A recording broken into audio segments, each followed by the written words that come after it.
नमस्कार, मैं अम्बी वर्मा। उत्तर प्रदेश और उत्तराखंड की आवाज को समाचारों के माध्यम से सशक्त बनाने वाले टुडे 24 न्यूज उत्तर प्रदेश उत्तराखंड में आपका स्वागत है।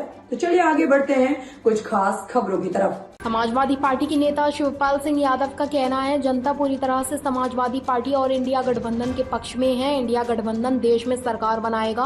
बीजेपी ने देश के लिए कोई काम नहीं किया है, उन्होंने सिर्फ झूठ बोला और गुमराह किया। देश की जनता पूरी तरह से समझ चुकी है कि बीजेपी के लोग सिर्फ झूठ बोलते हैं। उन्होंने जनता के लिए कोई काम नहीं किया है। मुझे लगता है कि यूपी में सपा भारत गठबंधन 60-70 सीटें जीतेगा। देखिए, अभी तक तो पहले फेज का हुआ, फिर दूसरे का, फिर तीसरे का, चौथे का, पांचवा फेज आ चुका है यहाँ पर। और देखिए, चौथे चुनाव तक तो समाजवादी पार्टी और इंडिया गठबंधन के पक्ष में पूरी तरह से जनता एक हो चुकी है। तो देखिए, भारतीय जनता बहुत पीछे जा चुकी है और अब केवल इंडिया गठबंधन ही सरकार देश में बनाएगा। भारतीय जनता पार्टी बहुत पीछे जा चुकी है और इसलिए कि भारतीय जनता पार्टी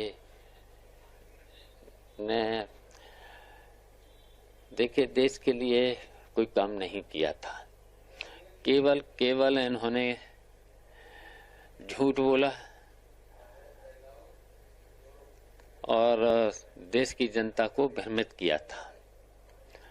तो अब जनता पूरी तरह से समझ चुकी है कि भारतीय जनता पार्टी के लोग केवल झूठ बोलते हैं। कहीं पर भी जनता के लिए कोई काम नहीं किया है। केवल जनता को इन्होंने भ्रमित करके धोखा देने का काम किया है। तो पूरे देश की जनता इनसे नाराज हो चुकी है और खासकर उत्तर प्रदेश में इन्होंने देखिए जो महंगाई, बेरोजगारी और भ्रष्टाचार चरम सीमा पर बढ़ा है।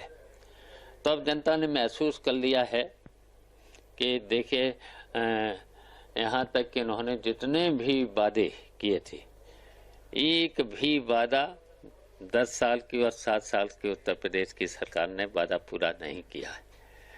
तो देश को कमजोर किया है, हर तरीके से कमजोर किया है।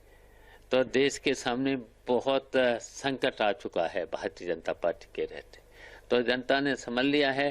तो जनता ने अब की बार निर्णय ले लिया और ये चुनाव पूरा का पूरा जनता लड़ रही है। और ये भारतीय जनता पार्टी के लोग तो प्रशासनिक पुलिस का प्रयोग करके चुनाव जीतना चाहते हैं, लेकिन जनता ने तय कर लिया है कि भारतीय जनता पार्टी को सत्ता से बाहर करेंगे।